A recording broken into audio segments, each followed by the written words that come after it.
أعوذ بالله السميع العليم من الشيطان اللعين الرجيم. بسم الله الرحمن الرحيم. الحمد لله رب العالمين والصلاة والسلام والتحية والإكرام على سيدنا ونبينا وشفيع ذنوبنا وطبيب نفوسنا رحمة للعالمين أبي القاسم مصطفى محمد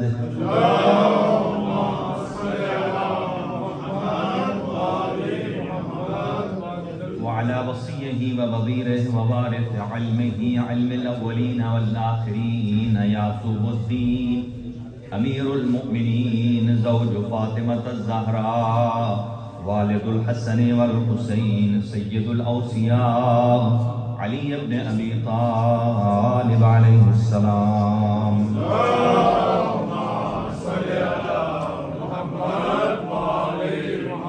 وعلى أهل بيته الطيبين الطاهرين المعصومين لا سيما على بقية الله الأعظم روحي وأرواح العالمين لتراب مقدمه الفداء عجل الله تعالى فرجه الشريف وسهل الله تعالى مخرجه الشريف ولعنة الله على أعدائهم أجمعين من يومنا هذا إلى قيام يوم الدين.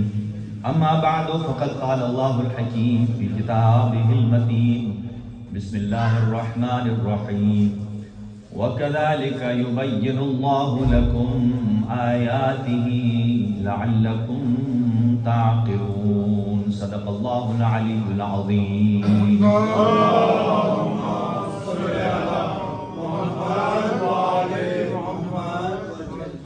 یہ کلمات سے آغاز گفتگو ہے. خداوند متعال تمام حاضرین شرکاء مومنین اور مومنات کے حوائج شرعیہ پورے فرمائے اور انوار شعبان کے صدقے میں خداوند عالم اس دنیا سے ظلم اور بربریت کا خاتمہ فرمائے, امن و امان کا قیام فرمائے اور حجت خدا امام زمان اجل اللہ تعالی فرجہ الشریف کا جلد از جلد ظہور فرمائے.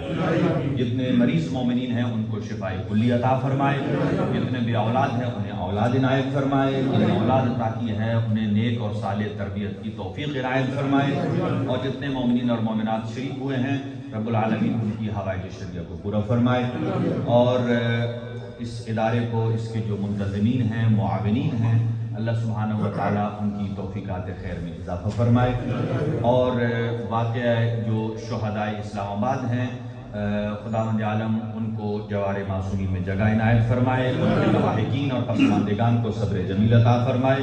اس کے علاوہ پورے پاکستان میں ملت تشیع کے جتنے شہداء ہیں, شہدائے پارا چنار ہوں, شہدائے کوئٹہ ہوں, شہدائے ملت جعفریہ, اللہ ان سب کے درجات عالی ہیں متعالی فرمائے.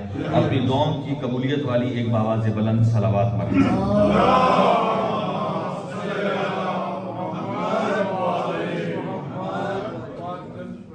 میں حضرات کی خدمت میں بڑی مختصر سی آیہ مجیدہ کو تلاوت کرنے کا شرف حاصل کیا ہے چونکہ اعیاد شعبانیہ مناسبتیں بہت ہیں, لیکن میں نے جس آیہ مجیدہ کا انتخاب کیا ہے انشاءاللہ یہ تمام مناسبتوں کو کور کرے, لیکن اس صورت میں کہ جب آپ حضرات کی توجہات میرے ساتھ رہیں. ارشاد خدا بندی ہے, توجہ رکھیے گا. وَكَذَلِكَ يُبَيِّنُ اللَّهُ لَكُمْ آيَاتِهِ لَعَلَّكُمْ تَعْقِلُونَ.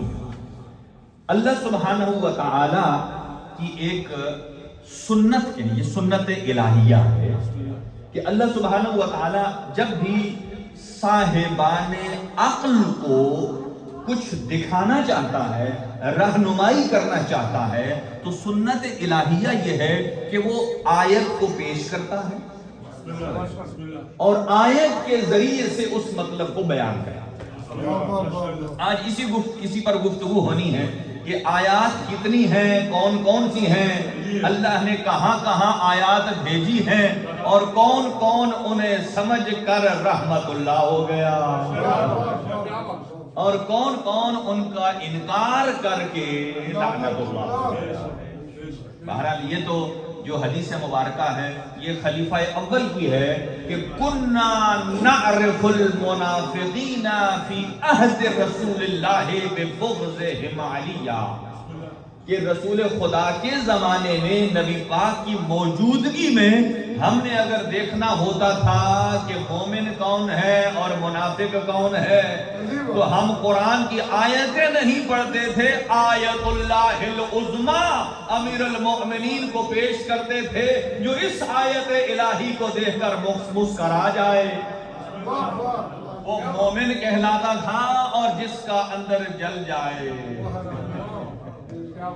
آ جائیے، وَكَذَلِكَ يُبَيِّنُ اللَّهُ لَكُمْ آيَاتِهِ، اللہ اسی طرح اپنی آیات کو پیش کرتا ہے۔ آیتیں دو قسم کی ہیں، توجہ نہیں کریے گا۔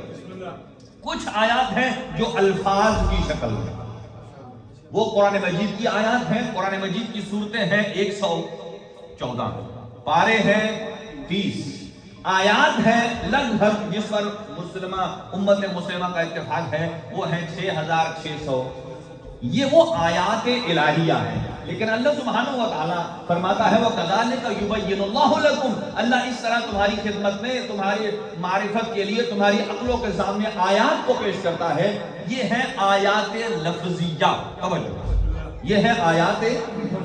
اس کے علاوہ بھی یہ پوری کائنات بھری پڑی ہے آیات وجودیہ سے۔ کن سے؟ آیات وجودیہ سے، جن کا وجود موجود ہے۔ توجہ، اب آپ مجھے جواب دیں گے تو میں آگے بڑھوں گا۔ اس کائنات کا روایات میں ہے، آیت قرآنی بھی یہ ہے کہ اس کائنات کا ہر ذرہ آیت الہی ہے۔ کائنات کا ہر ذرہ، جواب دیجئے، سورج آیت الہی، چاند آیت الہی، ستارہ آیت الہی، زمین، یہ پرندے، یہ جانور آیت الہی۔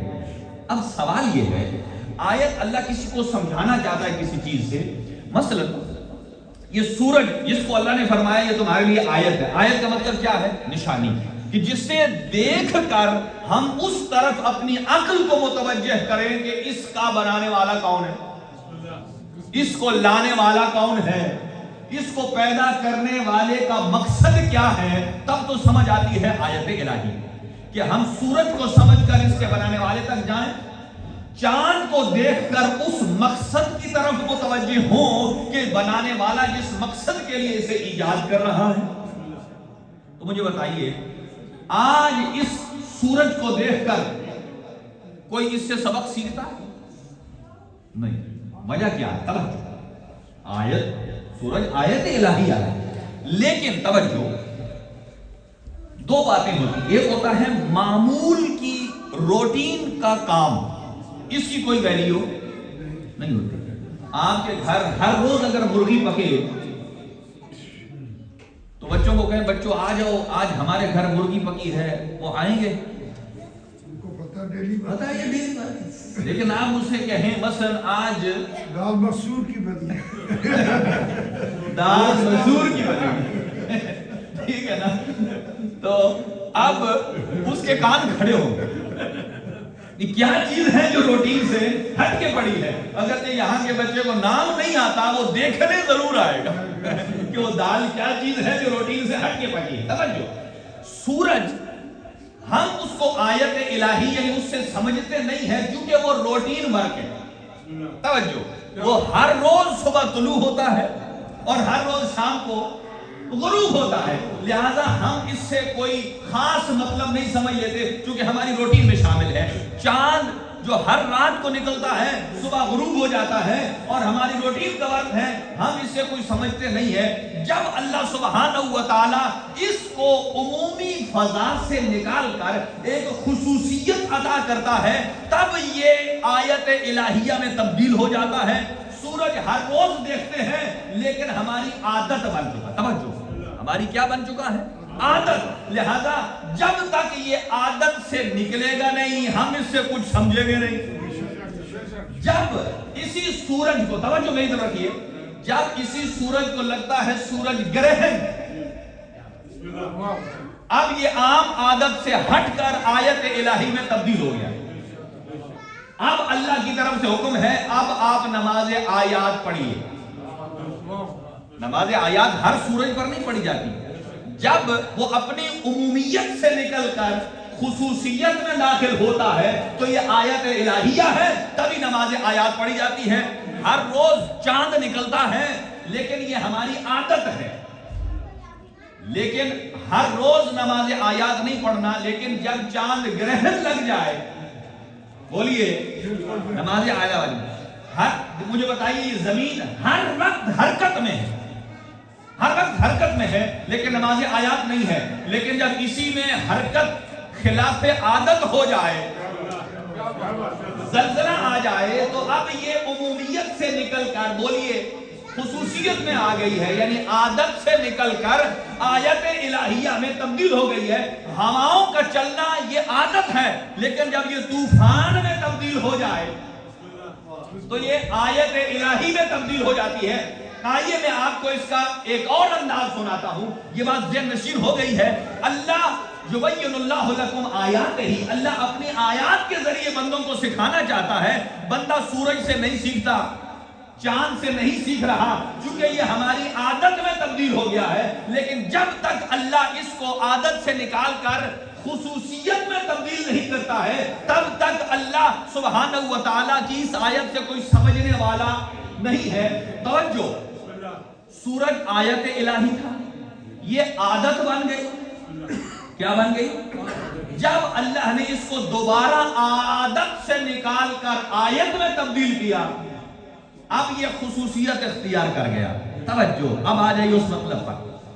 یہ سورج لوگوں کے لیے عادت ہے، لیکن جب کسی اشارہ کرنے والے نے انگلی سے اشارہ کیا اور مغرب سے پلٹا دیا، اب یہ عادت نہیں رہا، عادت سے نکل کر آیت الہیہ میں تبدیل ہو گیا ہے. یہ چاند ہر رات نکلتا ہے،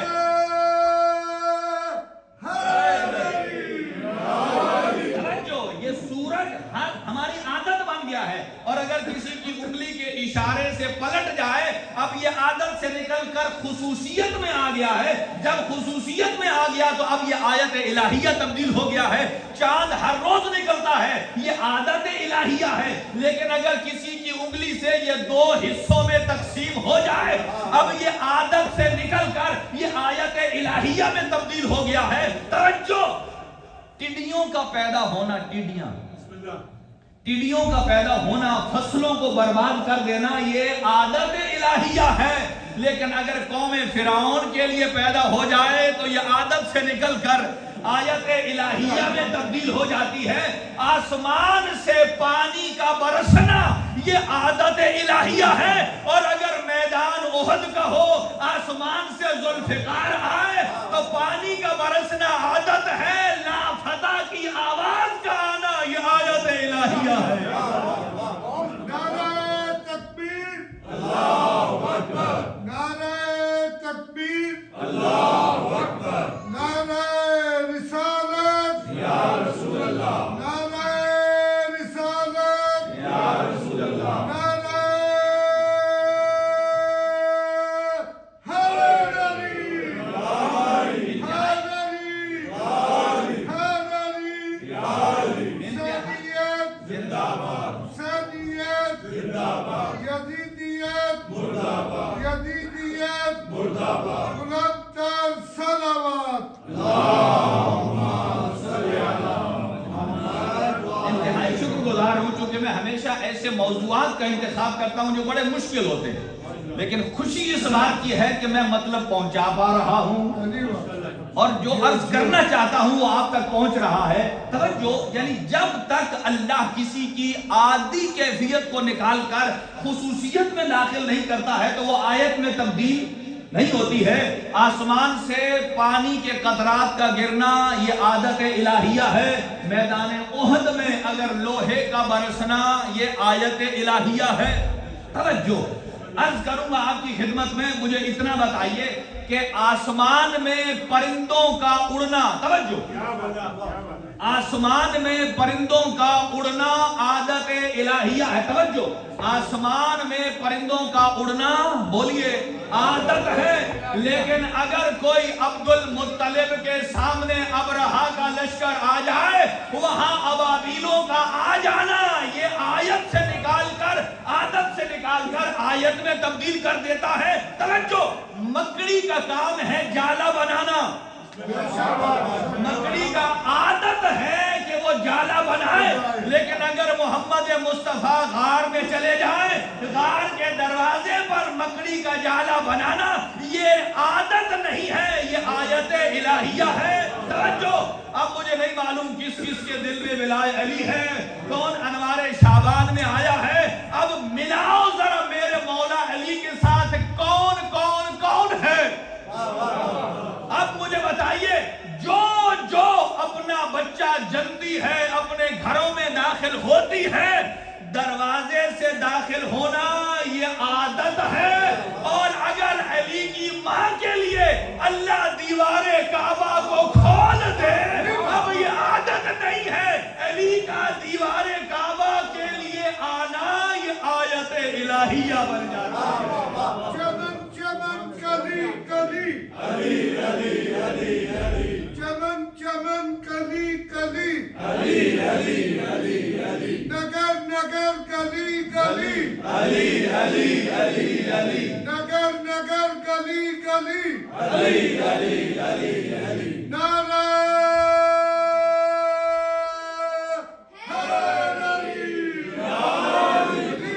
انتہائی شکر گزار۔ دو جملے اور آگے بڑھیے ابو الفضل عباس تک، مجھے بتائیے کہ بنی اسرائیل کے لیے آسمان سے کھانا اترا یا نہیں اترا؟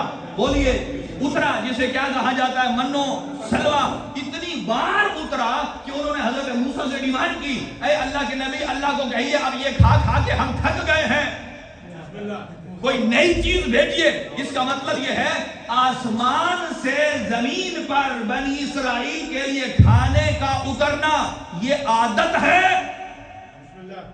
یعنی عرش سے فرش پر کھانے کا اترنا عادت ہے، اور اگر زہرا روٹیاں پکائے تو فرش سے عرش پہ زہرا کا کھانا جانا یہ عادت نہیں ہے، یہ آیت الہیہ ہے۔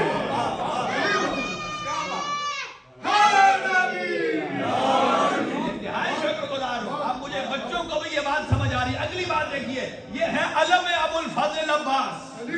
سنیے، علم ابو الفضل عباس، مجھے یہ بتائیے زمین میں کسی جھنڈے کو گاڑنا یہ عادت ہے؟ ہائے ہائے، آ جائیے۔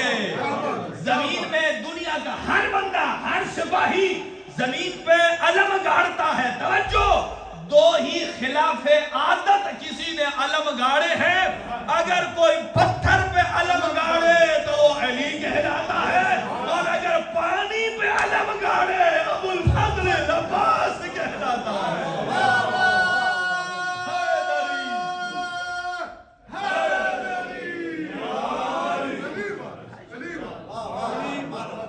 یعنی پانی پر علم گاڑنا یہ عادت نہیں ہے، یہ آیت الہیہ ہے۔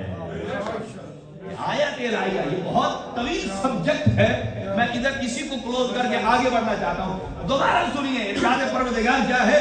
وَكَذَلِكَ يُبَيِّنُ اللَّهُ لَكُمْ آيَاتِهِ، اللہ اسی طرح یہ آیتیں بیان کرتا ہے، آیتوں سے کچھ سمجھانا چاہتا ہے۔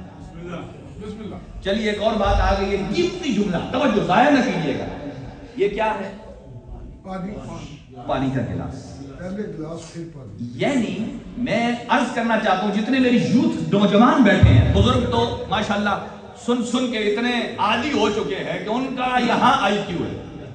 پڑھنے والا پڑھنا بعد میں شروع کرتا ہے، سننے والے پہنچ جاتے ہیں۔ بچوں کے لیے دیکھیے، ہم کیوں کہتے ہیں کہ علی حیدر کرار ہو، چاہے پہلا علی ہو یا آخری، ہر ایک علی کی اتباع بھی واجب ہے، ولایت کو تسلیم کرنا بھی واجب ہے۔ جیسے پہلے علی کی ولایت کا انکار انسان کو فاسق بنا دیتا ہے، ایسے ہی آخری علی کی امامت کا انکار بھی۔ طہارت کی باتیں کر رہا ہوں، اس وقت جتنی فقہ جسے کہتے ہیں فقہ ایگزسٹ کرتی ہیں وہ 7 ہیں، ٹھیک ہے؟ نوجوانوں کے لیے آپ گوگل کر سکتے ہیں، چیٹ جی پی ٹی سے پوچھیں کیا ہے۔ 4 اہل سنت کی ہیں، وہ کون سی ہیں؟ حنبلی، شافعی، مالکی، حنفی، اور پانچویں فقہ جعفری، 5 ہو گئی.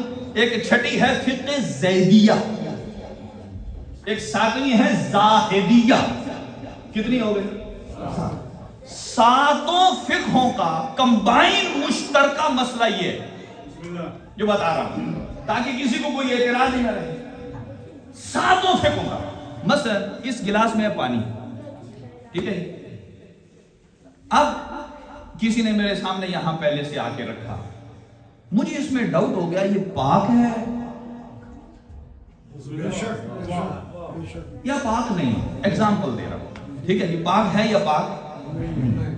تو میں کیسے معلوم کروں، اس پانی پر حکم لگاؤں کہ یہ پاک ہے یا نجس؟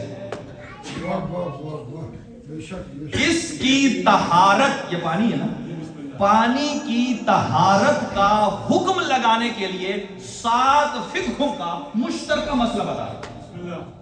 اس کو پاک کرنے کے 3 طریقے. کتنے؟ توجہ غور سے سنیے گا. پہلا، اور اس کے بعد آ رہا مولا علی پر، تاکہ ہر بندہ اپنے دل کو ایسے ہی پاک کر کے جائے جتنا یہ پانی پاک ہو. توجہ دیکھیے، پہلا طریقہ ہے، اس کا کوئی نہ کوئی مالک تو ہوگا نا، مالک جس کی ملکیت میں یہ ہوگا، اونر ہوگا کوئی. پہلی بات یہ ہے، اس پانی کا جو مالک ہے وہ مالک کہے کہ یہ پاک ہے تو یہ پاک کاؤنٹ ہوگا اور ہمیں ماننا پڑے گا. کیوں؟ ہم اس پر اعتراض نہیں کر سکتے کیونکہ کس نے کہا؟ مالک نے. تو جس کی ملکیت میں ہے وہ گواہی دے رہا ہے یہ پاک ہے. پہلا طریقہ ہے. سیکنڈ، اگر مالک نہ ہو،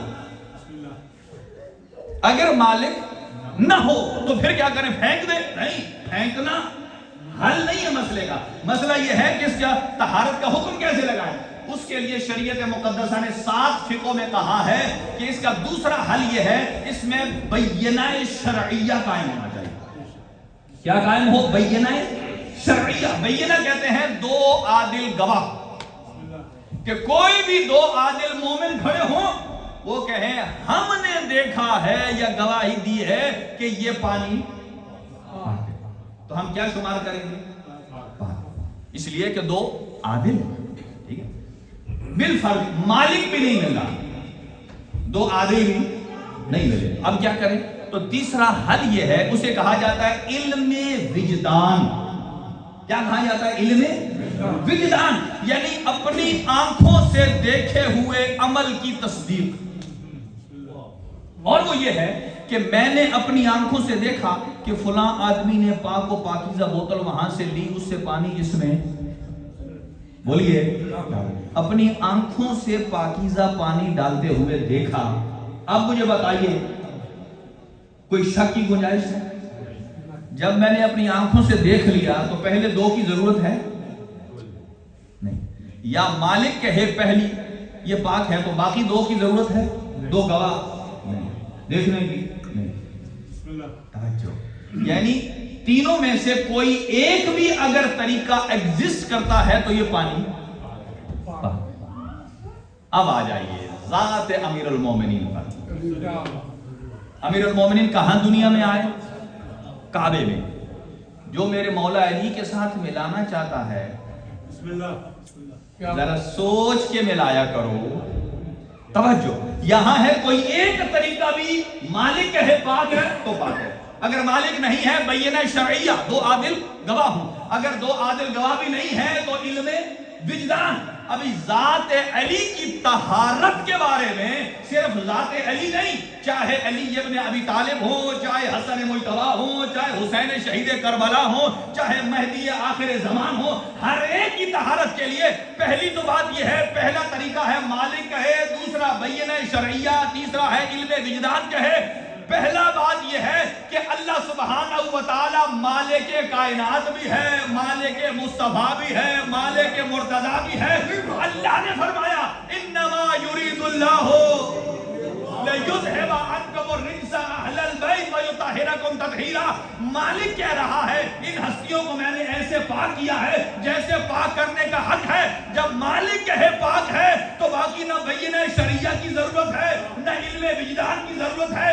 لیکن رحمان نے طہارت علی کے لیے تینوں طریقوں کو جمع کر دیا ہے تاکہ کسی خیال میں نجاست داخل نہ ہو.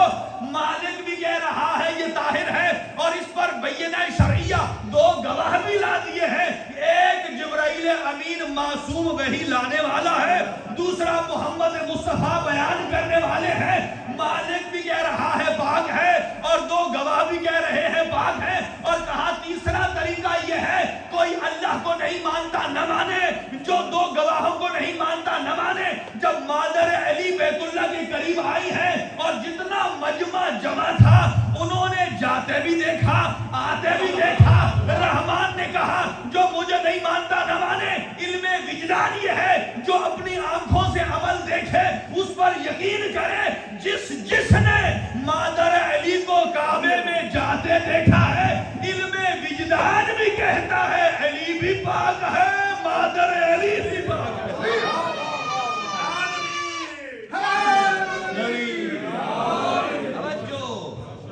علی بھی پاک ہے اور مادر علی بھی پاک ہے. اگلی بات سنیے, بہت خوبصورت جملہ. یہاں میں آ رہا ہوں امام حسین علیہ السلام پر کنیکٹ کر رہا ہوں. بہت خوبصورت جملہ علماء کرام اس آیہ مجیدہ کے زیر میں فرماتے ہیں. ارشاد خداوندی ہے حضور جب معراج پر گئے چوتھے آسمان پر پہنچے تب اور انبیاء نے نماز پڑھی حضور کے پیچھے. ارشاد پروردگار ہے وَاسْأَلْ مَنْ أَرْسَلْنَا مِنْ قَبْلِكَ مِنْ رُسُلِنَا.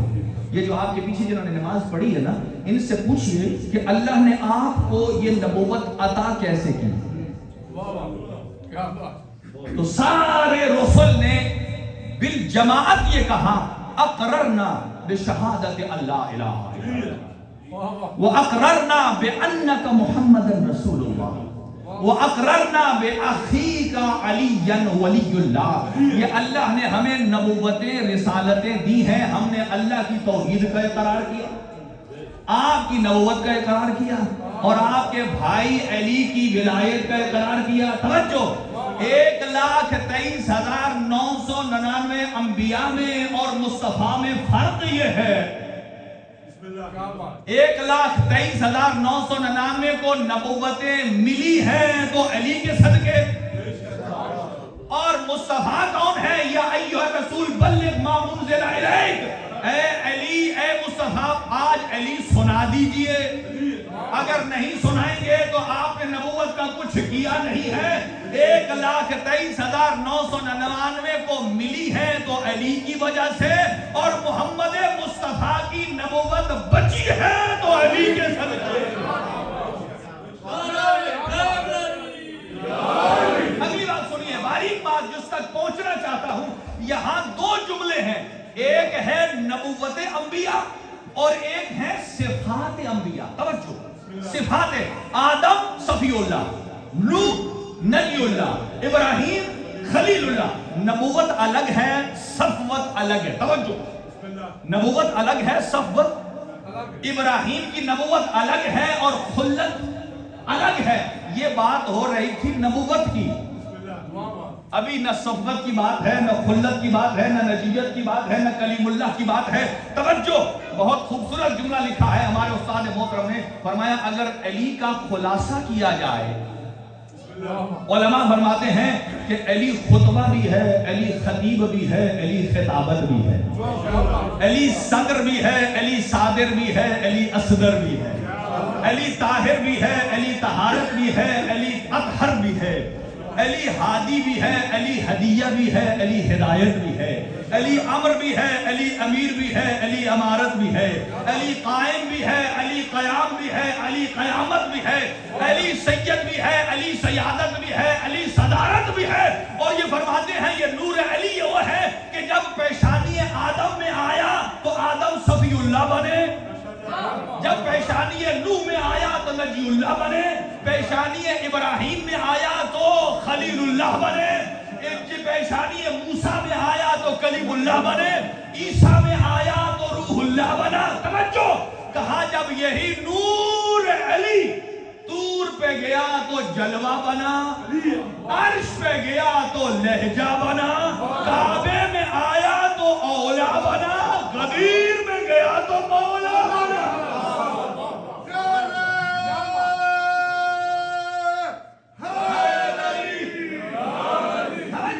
کنیکٹ رہیے، جو عرض کرنا چاہتا، نبوت الگ ہے، صفوت الگ ہے۔ گویا آدم کو صفوت ملی ہے تو علی کے صدقے، نوح کو نجیت ملی ہے تو علی کے صدقے۔ یہ ہے ملنا۔ جیسے انبیاء کو نبوت ملنا الگ ہے اور نبوت کا بچنا، ایسے ہی آدم کی صفوت کا ملنا الگ ہے، صفوت کا بچنا الگ ہے۔ اب آ جائیے زیارت وارثہ پر۔ السلام علیکہ یا وارث آدم صفوت اللہ، یہ میں مولا حسین کے جملے ہیں۔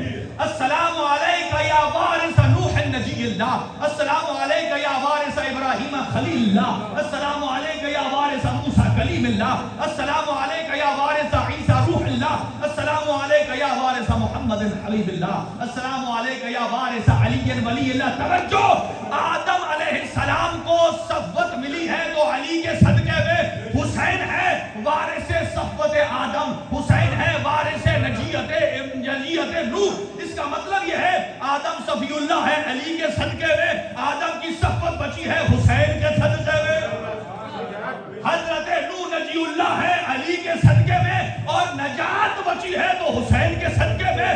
موسیٰ کلیم اللہ ہے تو علی کے صدقے میں، اور کلیم اللہ ہونے کا ہدف اگر بچا ہے تو حسین کے صدقے میں ہے۔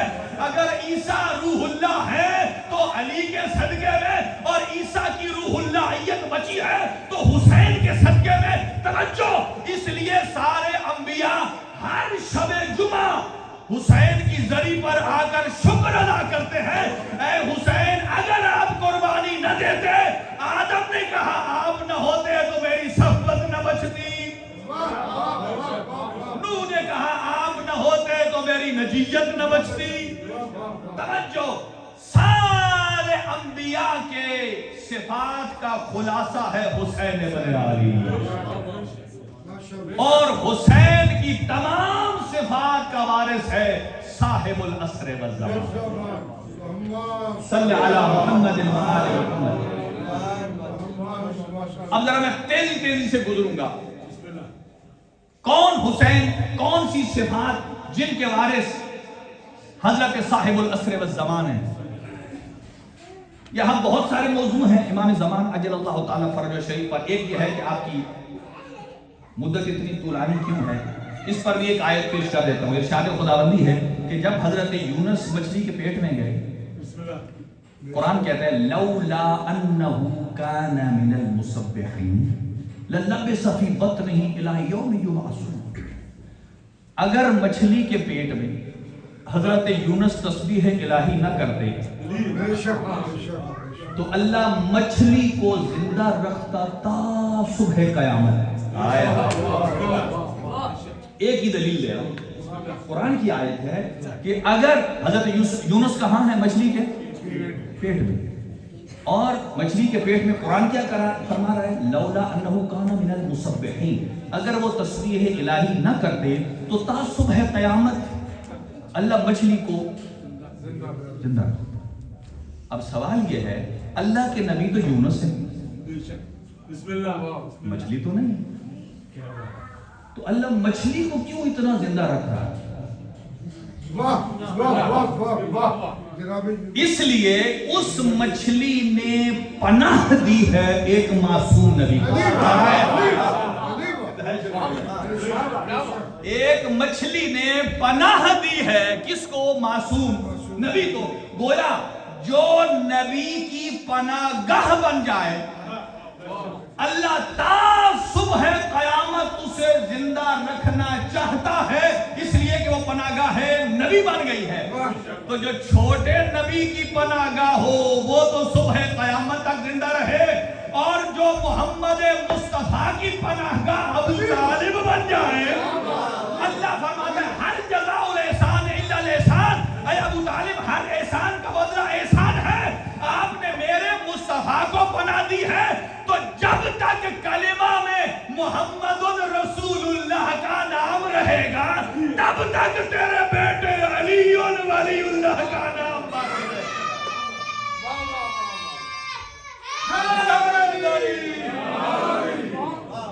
شکر گزار ہوں. یہ ایک ہے جو لوگ کہتے ہیں کہ اتنی لمبی عمر کیسے.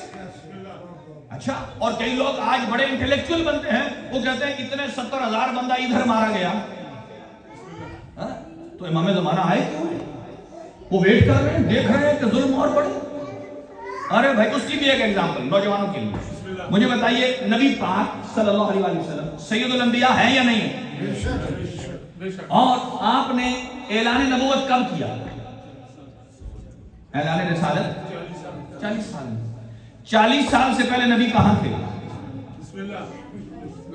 بھائی اسی معاشرے میں تھے نا. آپ کے اعلان رسالت سے پہلے لوگ بیٹیاں زندہ درگور کرتے تھے یا نہیں؟ کرتے تھے. نبی دیکھتے تھے یا نہیں؟ تو پہلے اعلان نبوت کیوں نہیں کرتے؟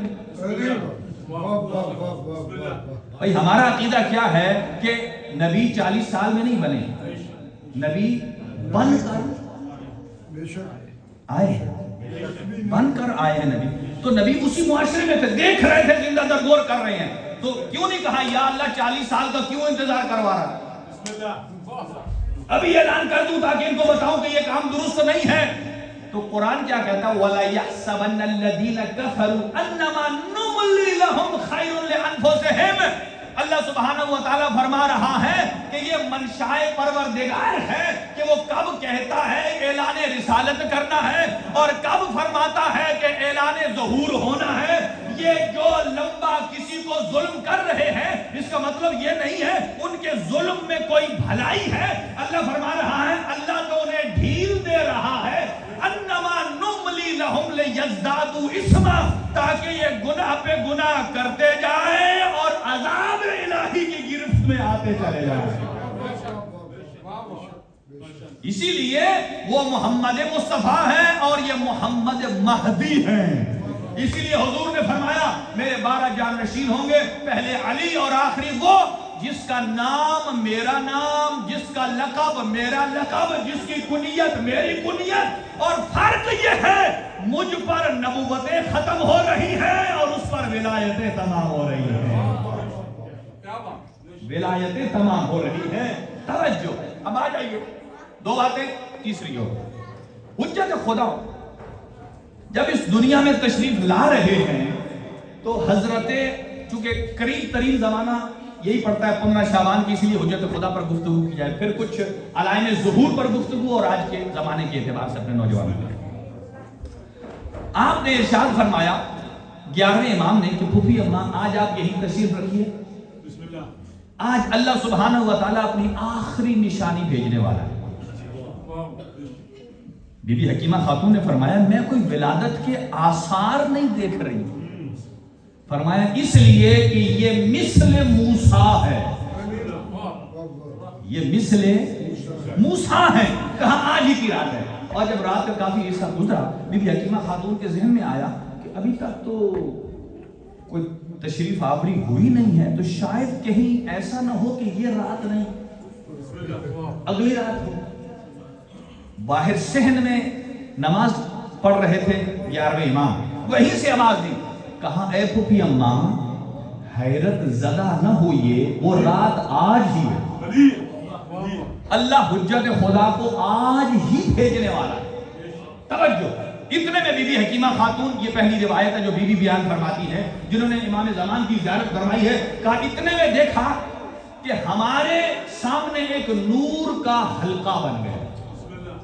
ایک نور کی دیوار، یہ آپ اے آئی سے بھی آج کل بنا سکتے ہیں، اس کو جو پرامپٹ دے گے وہ وہی بنا دے گا.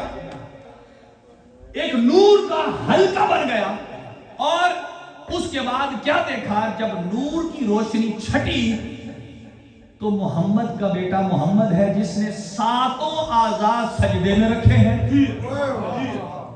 دایاں ہاتھ آسمان کی طرف بلند کر کے کہتے ہیں اشہد ان لا الہ الا اللہ وحدہ لا شریک لہ، اور پھر فرماتے ہیں اشہد ان جدی محمد رسول اللہ وان علی امیر المؤمنین. تو امام زمان نے اپنا سارے ائمہ پر سلام کیا کیا میرے بابا حسن عسکری پر سلام ہے، ان کے بابا علی نقی پر، ان کے بابا محمد تقی پر، ان کے بابا علی رضا پر، ان کے بابا موسیٰ کاظم پر، ان کے بابا جعفر صادق پر، محمد باقر پر، امام زین العابدین پر، امام حسین علیہ السلام، مولا علی نبی مکرم،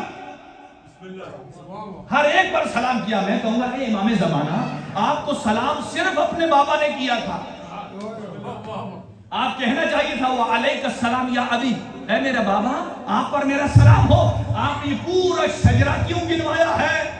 جو روایات میں جملے موجود ہیں کہ المعصوم، معصوم جب بھی گفتگو کرتا ہے حکمت کے تقاضوں کے مطابق ہوتی ہے۔ کہاں ہم وہ محمد ہیں 14 ہیں جن میں سے پہلا بھی محمد ہے، آخری بھی محمد ہے۔ پہلے محمد نے بتایا تھا کہ میرے بعد علی آئے گا، حسن آئے گا، حسین آئے گا، زین العابدین آئے گا اور آخری میرا محمد ہوگا۔ آپ نے ریورس نام بتا کر بتا دیا ہے۔ اے زمانے والوں، اگر کسی کا عقیدہ مہدویت ایسا ہے تو بتاؤ کہ پہلے محمد نے جس ترتیب سے بتائے تھے، پہلا بتانے والا ہے اور آخری تصدیق کرنے والا ہے۔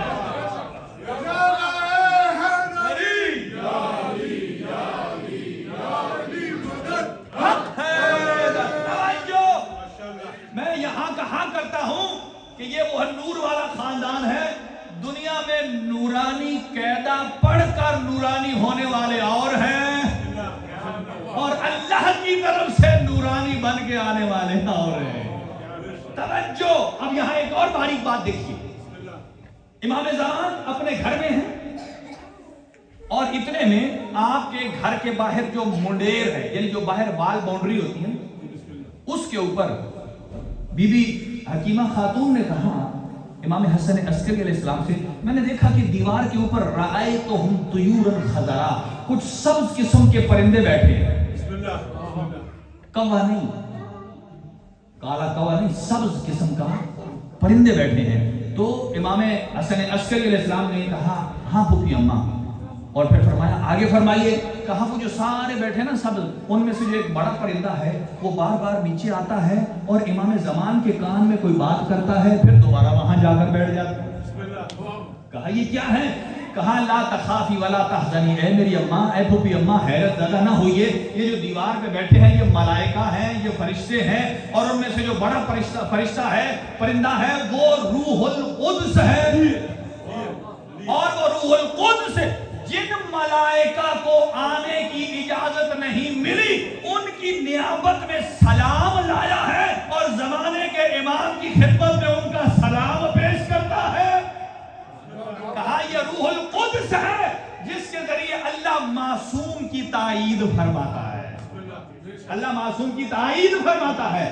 اور اتنے میں جب پوچھا گیا کہ ان کو قائم کیوں کہتے ہیں، توجہ، قائم کیوں کہتے ہیں؟ ویسے تو ہر امام، جب امام باقر علیہ السلام سے پوچھا گیا کہ آپ میں سے ہر امام قائم، تو یہ بار میں آقا کو کیوں الگ قائم کہا جاتا ہے؟ کہا جب امام حسین علیہ السلام کربلا میں تھے اور کچھ ملائکہ آسمان سے آئے شہادت حسین ابن علی کے بعد، اور آ کر کہا اے میرے اللہ، تیرے نبی کا بیٹا ذبح ہوتا رہا، ہم مدد نہیں کر سکے، اب کیا کریں؟ فرمایا تمہیں اس کی نہیں، تمہیں اسی حسین کے آخری بیٹے کی مدد کے لیے منتخب کیا گیا ہے۔ کہاں ہے؟ آج بھی قبر حسین ابن علی پر۔ ان ملائکہ کو اللہ سبحانہ وتعالی نے ائمہ کے انوار دکھائے۔ کیا دکھائے؟ ائمہ کے انوار دکھائے۔ کوئی حالت رکوع میں ہے، کوئی حالت سجدہ میں ہے، ایک ایسا نور ہے جو حالت قیام میں ہے۔ آواز قدرت آئی، اے میرے ملائکہ، ھذا ھو القائم، یہی وہ قائم ہے جن کی مدد اور نصرت کے لیے تمہیں اللہ نے باقی رکھا ہے۔ امام کو قائم کہا جاتا ہے۔ جب یہ جملہ سنا، اب سنیے اگلی بات۔ جیسے ہی آپ کے گھر میں موجود تھے تو امام زمان کو جبرائیل امین آسمان پر لے گئے۔ کدھر لے گئے؟ آسمان پر لے گئے، اور لے جاتے 40 دن برابر آتے، آسمان پر لے جاتے، ماں کے پاس چھوڑتے تھوڑے لمحے کے لیے، پھر آسمان پہ لے جاتے۔ جب پوچھا 11ویں امام سے، کہا یہ ملائکہ اور روح القدس ہیں جو آخری محمد کی حفاظت کے لیے انہیں آسمان پر لے جاتے ہیں، آخری محمد کی حفاظت کے لیے آسمان پر لے جاتے ہیں۔ میں یہاں کہوں گا جو محمد مصطفیٰ یعنی پہلے محمد کی معراج پر اعتراض کرتے تھے، آ جاؤ، وہاں ایک پر اعتراض تھا، یہاں 40 دن برابر امام زمان کو اللہ سبحانہ و تعالیٰ کی بارگاہ عرش معلیٰ میں لے جایا جاتا ہے۔ اور اسی لیے فرمایا جب امام زمان ظہور فرمائیں گے تو امام کی عمر 40 سال لگے گی۔ کتنی؟ 40 سال لگے گی۔ اور آپ جب ظہور فرمائیں گے تو کیسے پتہ چلے گا کہ اللہ کا اذن ظہور آ گیا ہے؟ توجہ، امام زمان کے پاس ہے علم ابو الفضل العباس، اور امام کے پاس ہے ذوالفقار حیدری۔ توجہ، خاص طور پر روایات میں ہے کہ جب امام کو اذن ظہور ملے گا یہ علم اور ذوالفقار بول کر کہیں گی اٹھیے اور قیام کیجئے۔ توجہ، اٹھیے اور قیام کیجئے، یہی ذوالفقار ہے اور علم ابو الفضل العباس۔ چلے یہیں پر تمام کرتا ہوں گا، کافی ہو گیا ہے۔ حضرت ابو الفضل عباس ہیں ہو بہو علی، علم پر جملہ ہے ہو بہو علی، اور علی اکبر ہیں ہو بہو مصطفیٰ۔ اسی لیے شاعر نے کہا تھا خوبصورت جملے، جس کی صورت بھی مثل صورت ہے۔ صورت پتہ ہے نا، ایک صورت ہوتی ہے یہ لکھی جاتی ہے سواد سے، اور ایک صورت ہوتی ہے قرآن کی، وہ لکھی جاتی ہے سین سے۔ امام حسین کے بارے میں کہ جس کی صورت بھی صورت ہے، جس کی صورت بھی مثل صورت ہے، کیا خبر وہ شہ مشرقین کیا ہوگا؟ جس کی صورت بھی مثل صورت ہے، کیا خبر وہ شہ مشرقین کیا ہوگا؟ اگلا جملہ سنیے گا، جس کا اکبر رسول جیسا ہے، کیا خبر وہ حسین کیسا ہے؟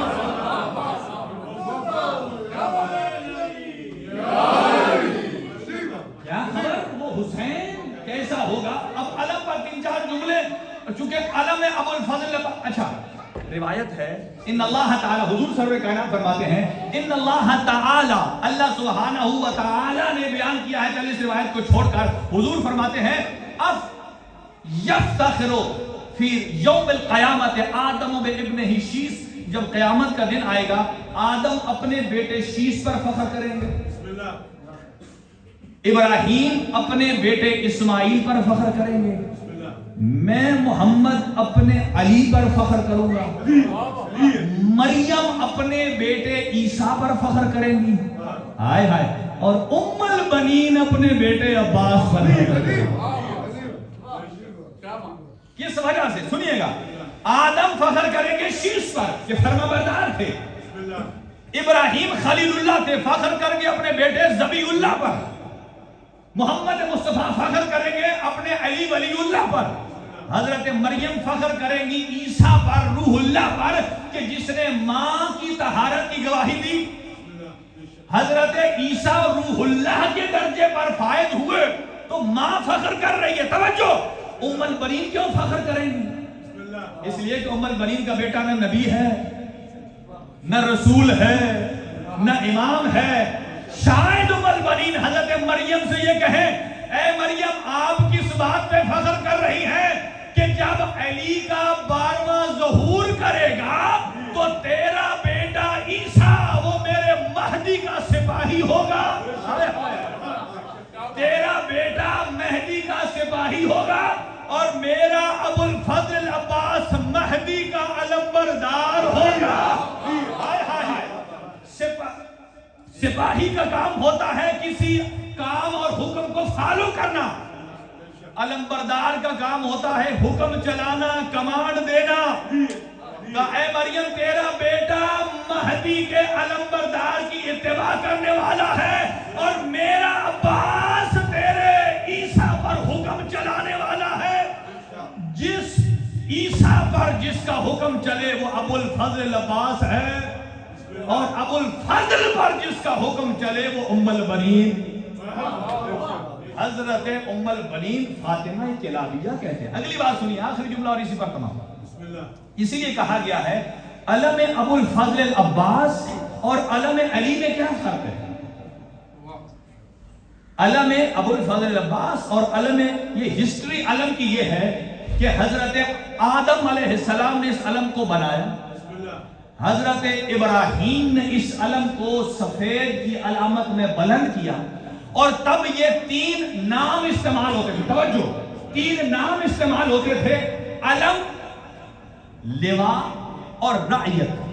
بولیے، علم، لواء، رعیت. علم بھی کہا جاتا ہے، لواء حمد بھی کہا جاتا ہے، رعیت بھی کہا جاتا ہے.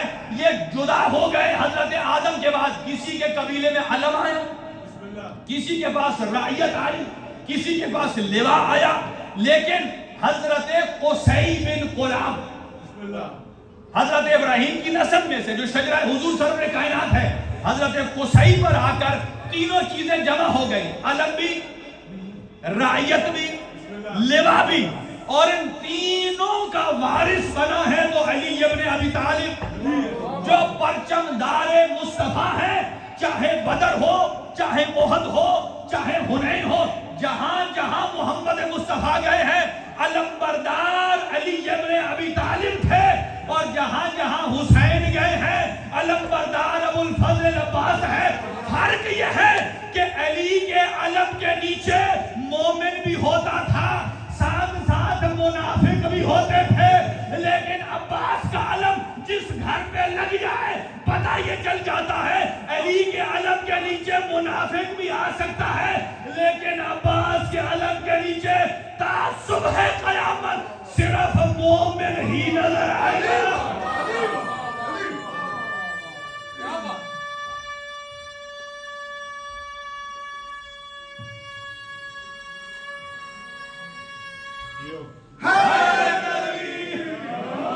اسی لیے یہ نہ کہا کیجئے کہ کسی شیعہ کے گھر پر عباس کا علم ہے، بلکہ اس کو چینج کر دیں، یہ کہیں کہ جس جگہ علم ہے اس کے نیچے گھر شیعہ کا ہے. یہ دونوں اصطلاحیں الگ ہیں کہ اگر آپ نے شیعوں کے گھر پہچاننے ہیں تو یہ اصطلاح استعمال نہ کیجئے کہ جس گھر کے اوپر علم ہے وہ شیعہ کا ہے. نہیں، جہاں جہاں علم ابو الفضل العباس ہے اس کے گھر شیعہ کا گھر ہے. اس لیے عباس کے علم کے سائے تلے جو رہتا ہے وہ ہوتا ہی شیعہ علی ہے. اب ایک آخری مسدد، یہ علم عباس کا بلند ہونا یہ بتا رہا ہے یزیدیت اپنے جہاں بھی ہیلے حربے استعمال کرے، چاہے اسلام آباد میں کرے تو بھی علم بلند ہے، چاہے پارا چنار میں کرے تو بھی علم ابو الفضل العباس بلند ہے. یہ علم پنجے کا بلند ہونا بتا رہا ہے یزیدیت کل بھی دم توڑ چکی تھی، آج بھی دم توڑ چکی ہے. حسینیت کل بھی زندہ تھی، آج بھی حسینیت زندہ ہے. اور شاعر نے اس پر پنجے پر 6 مصرے کہے ہیں، اٹھتا ہے جو ماتم کو عزادار کا پنجہ. جو عزادار ہے، آخری جملہ ہے، اٹھتا ہے ماتم کو جو عزادار کا پنجہ، یہ تہذیب کے سینے پہ ہے افکار کا پنجہ. یہ ماتم کو جو اٹھتا ہے عزادار کا پنجہ، تہذیب کے سینے پہ ہے یہ افکار کا پنجہ. 5 انگلیاں ہیں 5 کے اقرار کا پنجہ، ہر دور میں ہر ظلم کے انکار کا پنجہ. توجہ، ہر دور میں ہر ظلم کے انکار کا پنجہ. اسلام کی بنیاد کا ڈھانچہ بھی یہی ہے، رخسار یزیدی پہ تماچا بھی یہی ہے. حسینیت زندہ باد، حسینیت زندہ باد، یزیدیت مردہ باد، یزیدیت مردہ باد. بلندتر صلوات. اللہم صلی علی محمد. جی بسم اللہ. پرچم کے حوالے، عباس کے پرچم کو اٹھا لے تو بات کر، دل سے علی کو اپنا بنا لے تو بات کر. ارے میری مدد کو آ گئے 12 کے 12، میری مدد کو آ گئے 12 کے 12. ارے تو 3 میں سے ایک کو بنا لے تو بات کر.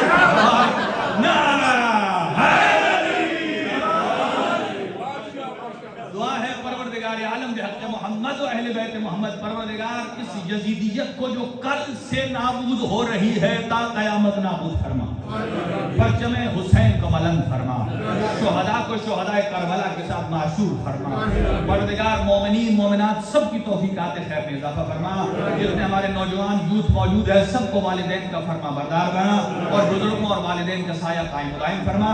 اس مشن کو پروردگار تا ظہور امام زمانہ قائم و دائم فرما، حجت خدا کے ظہور میں تعجیل فرما، ہم سب کو علم و عمل کی توفیق عنایت فرما. پروردگار اس ادارے کو دن دگنی رات چگنی ترقی عنایت فرما. اس ادارے کے منتظمین جتنے سادات و مومنین ہیں رب العالمین ان کے مال و رزق میں برکت عنایت فرمائے. جو مریض ہیں ان کو جلد از جلد لباس عافیت پہنائے. پروردگار بحق محمد و اہل بیت محمد ہم سب کو علم و عمل کی توفیق عنایت فرما. جس دنیا میں زندہ رہیں تو محبت اہل بیت کے ساتھ، جس سے اٹھائے جائیں تو محبت اہل بیت کے ساتھ. ربنا تقبل دعا منا انک انت السمیع العلیم بجاہ محمد و آلہ الطاہرین. محمد آل محمد وعجل فرج.